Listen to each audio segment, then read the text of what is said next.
ওই আয় সাঁতার কাটি। আচ্ছা চল।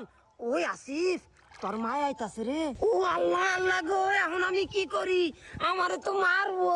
তাইলে তাড়াতাড়ি উইটে পলাইন থেকে। এখন কি করি, এখন কি করি? ও হ, ওই একটা বুদ্ধি পাইছি। আমি না পানির তলে ডুব দিয়ে থাকমু, মাই মাইলে কবি ও তিনু নাই। আচ্ছা আয় হারাম জাদা, 3 ঘন্টা থেকে ডিগির মধ্যে ডুব পারতাছে। আজকে খালি তোরে ধরি একেবারে ছালাইয়া হালাম।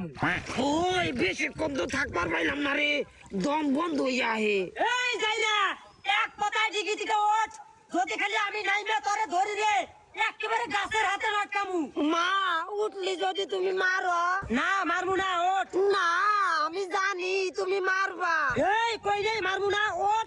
আচ্ছা উঠতাছি। মা ওই যে তো আব্বা আইতাছে। আয় আয় আয়।